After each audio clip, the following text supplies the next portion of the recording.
नमस्कार साथियों, आप सभी का स्वागत है हमारी YouTube channel PG science classes में।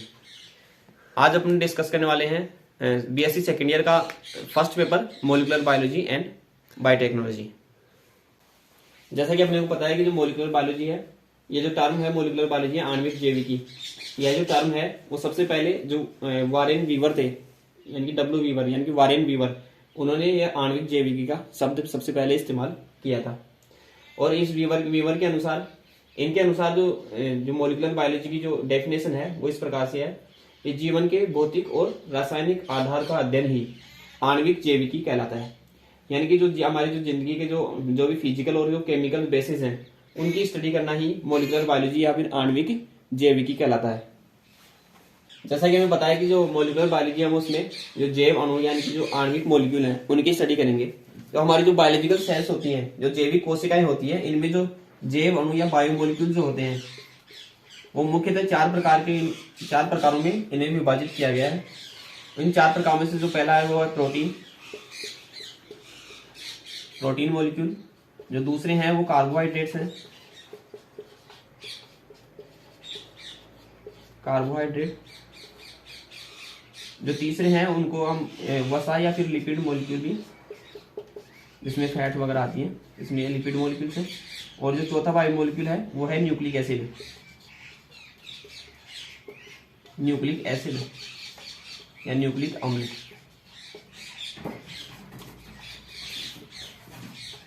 न्यूक्लिक अम्ल। तो ये जो मुख्य जो चार बायोमोलिक्यूल्स हैं या जैव अणु हैं, इनमें से हम जो मॉलिक्यूलर बायोलॉजी होती है इसके अंदर मेनली जो होता है वो न्यूक्लिक एसिड यानी कि जो न्यूक्लिक अम्ल है उनके बारे में हम स्टडी करेंगे। जब हम न्यूक्लिक अम्लों या फिर जो न्यूक्लिक एसिड्स हैं इनकी बात करते हैं तो हमें पता है कि जो न्यूक्लिक एसिड या जो न्यूक्लिक अम्ल जो होते हैं वो मुख्यतः दो प्रकार के होते हैं। एक अपना डीएनए है, दूसरा अपना आरएनए होता है। तो जो डीएनए होते हैं उसके जो सबसे पहले इसको आइसोलेट किया था वो फ्रेडरिक मिशर ने किया था, एफ मिशर या फ्रेडरिक मिशर। तो फ्रेडरिक मिशर ने 1869 में यानी कि 1869 में सबसे पहले डीएनए अणु को पश्च कोशिकाओं यानी कि जो पश्च की कोशिकाएं होती है, जो डब्ल्यूबीसी की सेल्स होती हैं, उनमें से इसे डब्ल्यूबीसी की कोशिकाओं से सबसे पहले आइसोलेट किया। और आइसोलेट करने के बाद में इसको नाम दिया था न्यूक्लिन। न्यूक्लिन नाम दिया डीएनए को। बाद में फ्रेडरिक जो मिशर थे उन्होंने 1880 में जो न्यूक्लिक एसिड थे जो इसकी डिस्कवरी की थी उसको नाम दिया था न्यूक्लिन। तो उस न्यूक्लिक एसिड्स के अंदर फिर बाद में इन्होंने प्यूरिन्स और पिरिमिडिन्स जो सारक हैं इनकी उपस्थिति के बारे में बताया कि ये जो न्यूक्लिक एसिड है इसके अंदर प्यूरिन सारक और पिरिमिडिन सारक पाए जाते हैं। फ्रेडरिक मिशर के बाद में जो प्यूरिन्स और पिरिमिडिन्स होते हैं इनकी आगे जो स्टडी जो एक्सपेरिमेंट थे वो कोसेल ने किए। तो कोसेल ने अपनी एक्सपेरिमेंट के आधार पर ये बताया कि जो पिरिमिडिन्स होते हैं वो डीएनए में जो पाए जाने वाले जो पिरिमिडिन्स होते हैं या डीएनए या फिर जो न्यूक्लिक एसिड है इसके अंदर जो पिरिमिडिन्स होते हैं ये दो प्रकार के होते हैं, एक साइटोसिन और दूसरा थायमिन। इसके बाद में जो पिरिमिडिन्स प्यूरिन्स के बारे में बताया कि जो एडेनिन, ये भी दो प्रकार के हैं, इसमें एडेनिन और गुआनिन, इन दो सारकों की उपस्थिति इसको बताई कोसेल ने। फ्रेडरिक मिशर ने जो बताया था कि जो न्यूक्लिक एसिड है उसके अंदर प्यूरिन्स और पिरिमिडिन्स सारक पाए जाते हैं। इसके बाद में जो कोसेल थे, ये नए साइंटिस्ट हैं, इन्होंने कोसेल ने बताया कि जो डीएनए में पाए जाने वाले जो प्यूरिन्स हैं और पिरिमिडिन्स होते हैं इनको केमिकली स्टडी किया और एक्सपेरिमेंट के आधार पर ये प्रूव किया कि जो पिरिमिडिन्स होते हैं वो दो प्रकार के होते हैं। पहला जो है वो साइटोसिन है, दूसरा थायमिन होता है। और जो प्यूरिन्स होते हैं, प्यूरिन्स भी दो प्रकार के हैं, जिसमें पहला एडेनिन है और दूसरा गुआनिन है।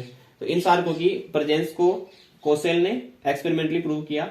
जो पिरिमिडिन्स और जो प्यूरिन्स होते हैं, जो न्यूक्लिक एसिड जो फ्रेडरिक मिशर ने आइसोलेट किया था उसके अंदर चार प्रकार के होते हैं जो न्यूक्लिक एसिड होते हैं, जो इसमें दो पिरिमिडिन्स होते हैं, साइटोसिन और थायमिन, और जो प्यूरिन्स होते हैं वो दो प्रकार के होते हैं, एडेनिन और गुआनिन।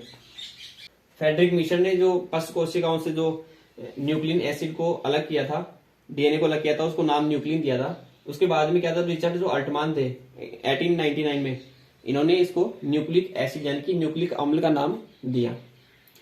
फिर बाद में 1929 में जो फोबस लेमिने थे उन्होंने बताया कि जो डीएनए के जो घटक होते हैं, डीएनए के घटकों की पहचान की और उनका क्रम भी बताया। जो डीएनए के घटक यानी कि जो कंपोनेंट्स होते हैं, डीएनए के जो कंपोनेंट्स होते हैं, जिसमें पता है कि जो तीन प्रकार के जो डीएनए में जो तीन कंपोनेंट्स होते हैं मुख्य, जिसमें चार प्रकार के जो क्षार होते हैं, नाइट्रोजनी क्षार।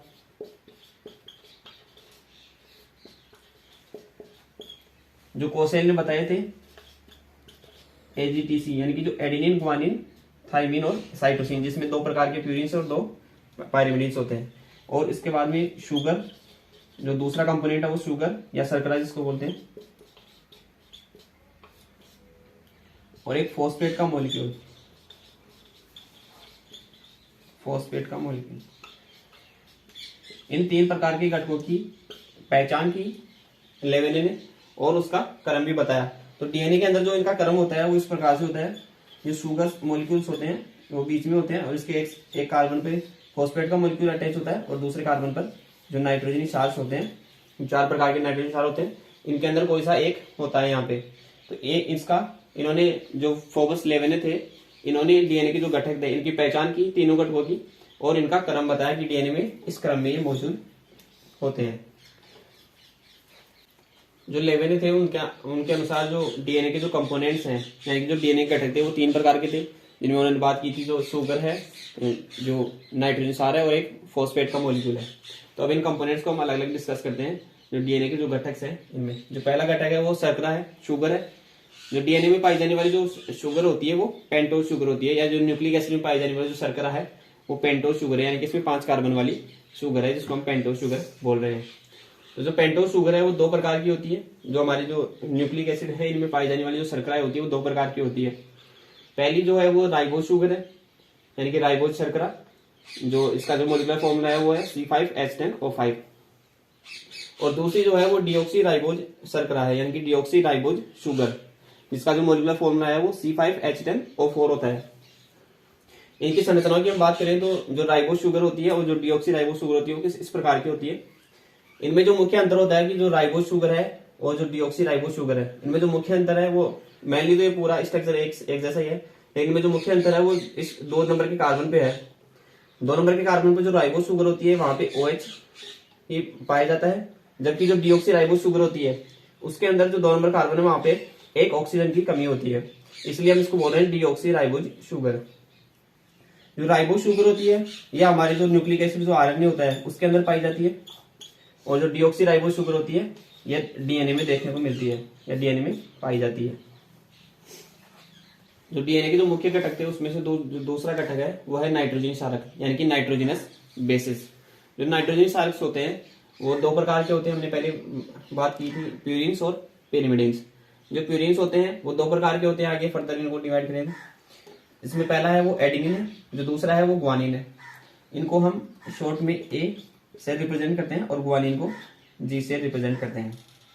जो पायरिमिडिन्स होते हैं वो न्यूक्लिक एसिड में 3 प्रकार के होते हैं।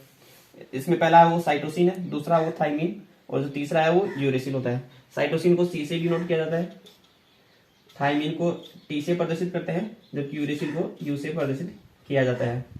अभी जो 5 प्रकार के जो हम देख रहे हैं मुख्य जो नाइट्रोजन क्षारक होते हैं वो डीएनए और आरएनए में अलग अलग पाए जाते हैं। जो डीएनए होता है, जो डीएनए में पाए जाने वाले जो नाइट्रोजन क्षारक होते हैं वो 2 तो प्यूरिन्स होते हैं, एडेनिन और ग्वानिन, और 2 होते हैं वो पिरिमिडिन्स होते हैं, जिनमें एक तो थाइमिन और साइटोसिन। जो आरएनए होता है, जो राइबो न्यूक्लिक एसिड है, इसके अंदर जो पाए जाने वाले जो नाइट्रोजन क्षारक होते हैं उनमें जो प्यूरिन्स होते हैं वो तो एजिटीज होते हैं, एडेनिन और ग्वानिन, जबकि जो पिरिमिडिन्स होते हैं उनमें साइटोसिन और यूरेसिल पाया जाता है, यानी कि थाइमिन आरएनए में नहीं पाया जाता है, जबकि डीएनए के अंदर यूरेसिल के स्थान पर थाइमिन पाया जाता है। तो यहाँ पे साइटोसिन और यूरेसिल ये पाए जाते हैं आरएनए में। डीएनए में एजीटीसी और आरएनए में AgCU। जो डीएनए के जो घटक है उसमें जो तीसरा घटक है वो अपना है फॉस्फेट समूह या फॉस्फोरिक एसिड। ये जो फॉस्फेट समूह होता है वो शुगर से अटैच होता है, हमने बात की थी। जो फॉस्फेट समूह होता है वो H3PO4, इसका जो मॉलिक्यूलर फॉर्मूला होता है वो H3PO4 होता है। ये इसका संरचना है, स्ट्रक्चर। जबकि जो है डीएनए के अंदर जो जब पाया जाता है तो ये PO4-3 की फॉर्म में पाया जाता है फॉस्फोरिक एसिड। अब इसमें आगे क्या है, 2 टर्म्स आती हैं, 2 शब्द आते हैं जो बार बार कई बार एग्जाम में पूछे भी जाते हैं। एक तो है न्यूक्लियोसाइड और दूसरा है न्यूक्लियोटाइड। तो इनमें जो मुख्य अंतर होते हैं वो देखते हैं कि न्यूक्लियोसाइड क्या होते हैं और न्यूक्लियोटाइड क्या होते हैं। जो न्यूक्लियोसाइड होते हैं ये शुगर और नाइट्रोजनस बेस के जुड़ने से बनते हैं। यानी कि जो शुगर होती है हमारे पास में, जो पेंटोस शुगर है, उसके साथ में अगर हम किसी भी नाइट्रोजन सार को ऐड कर दें तो उससे जो बनने वाला जो यौगिक या कंपाउंड है उसे हम न्यूक्लियोसाइड बोल रहे हैं। यानी कि शुगर और नाइट्रोजन बेस के जुड़ने से न्यूक्लियोसाइड का निर्माण होता है। अब यहाँ पे अब शुगर की बात करें तो शुगर दो प्रकार की हमने बात की थी, जो न्यूक्लिक एसिड्स में दो प्रकार की शुगर पाई जाती है। पहली जो है वो राइबोस शुगर है और दूसरी डीऑक्सीराइबोस शुगर।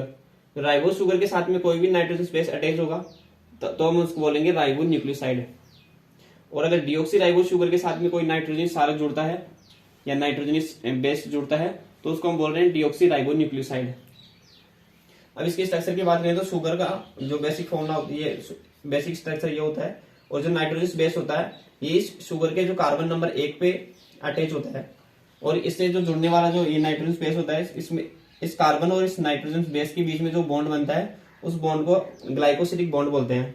ये काफी बार एग्जाम में पूछा जाता है कि ग्लाइकोसिडिक बॉन्ड जो होता है कहाँ पे पाया जाता है। तो ये शुगर के जो कार्बन, ये शुगर है अपनी शर्करा, तो शर्करा के कार्बन नंबर 1 से नाइट्रोजन बेस के जुड़ने वाला जो बंध बनता है उसको अपने ग्लाइकोसिडिक बंध बोला जाता है। ये जो ग्लाइकोसिडिक बॉन्ड होता है, ये जो प्यूरिन्स होते हैं और जो पायरिमिडिन्स होते हैं, यानी कि जो प्यूरिन्स और जो पायरिमिडिन्स होते हैं इनके अंदर नाइट्रोजन पाई जाती है।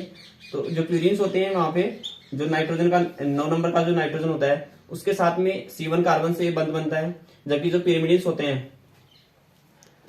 हैं उनके अंदर जो नाइट्रोजन जो पहला नाइट्रोजन का मॉलिक्यूल होता है उसके साथ में C1 का बॉन्ड बनता है, शुगर का C1 और नाइट्रोजन का N1, यानी कि पिरिमिडिन सार का N1 का नाइट्रोजन के साथ में बंध बनता है। इसको हम ग्लाइकोसिडिक बंध की बात कर रहे हैं। दूसरी ओर जो न्यूक्लियोटाइड्स होते हैं, तो न्यूक्लियोटाइड जो होते हैं वो मेनली न्यूक्लियोसाइड से ही मिलकर के बनते हैं। तो जो न्यूक्लियोटाइड होते हैं उनमें एक मॉलिक्यूल अपना न्यूक्लियोसाइड होता है, और इस न्यूक्लियोसाइड के से फॉस्फेट मॉलिक्यूल जब अटैच हो जाता है तब हम बनने वाले इसको बोल रहे हैं न्यूक्लियोटाइड। बनने वाली जो संरचना होती है वो न्यूक्लियोटाइड कहलाती है।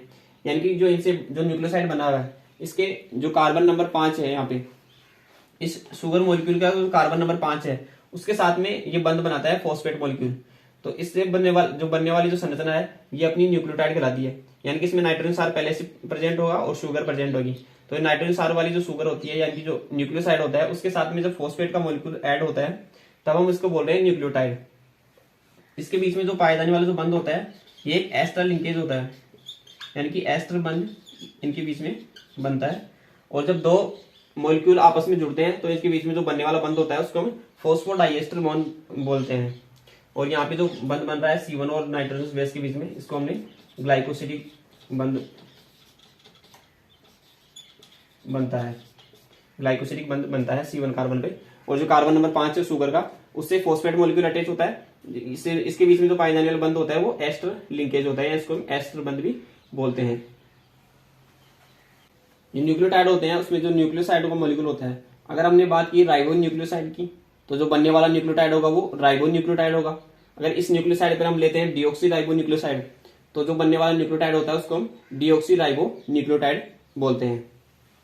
ये हमने डीएनए की जो यानी कि मॉलिक्यूलर बायोलॉजी का जो इंट्रोडक्शन था ये हमने इंट्रोडक्टरी पार्ट इसमें कंप्लीट किया, जिसमें हमने देखा था कि जो फ्रेडरिक मिशर थे उन्होंने सबसे पहले डीएनए को आइसोलेट किया और उसे न्यूक्लिन नाम दिया, और उसके बाद में रिचर्ड जो अल्टमान थे उन्होंने उस न्यूक्लिन को न्यूक्लिक एसिड कहा, और जो फ्रेडरिक मिशर थे उन्होंने बताया कि जो इस न्यूक्लिन एसिड के अंदर जो पाए जाने वाले जो क्षार होते हैं वो प्यूरिन्स और पिरिमिडिन्स 2 प्रकार के होते हैं।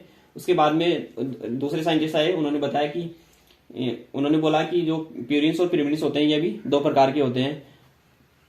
यानी कि जो कोसेल्ट है उन्होंने बताया कि जो प्यूरिन्स होते हैं वो एडेनिन और गुआनिन 2 प्रकार के होते हैं, जबकि जो पिरिमिडिन्स होते हैं उनके अंदर साइटोसिन और थायमिन पाया जाता है।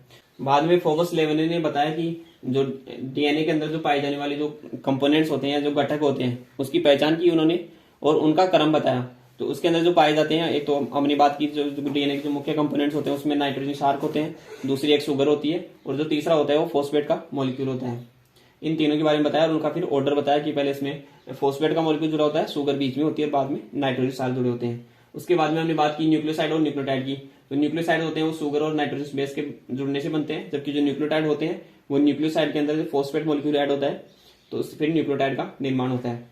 ये हमने आज मॉलिक्यूलर बायोलॉजी का जो इंट्रोडक्शन था वो कंप्लीट किया है। इसमें कई बार ये जो साइंटिस्ट होते हैं मुख्य मुख्य, इनके बारे में सवाल पूछे जाते हैं, और जो ग्लाइकोसिलिक बॉन्ड है, एस्टर बॉन्ड है, या जो न्यूक्लियोसाइड होते हैं, न्यूक्लियोटाइड होते हैं, इन पे क्वेश्चन आते हैं।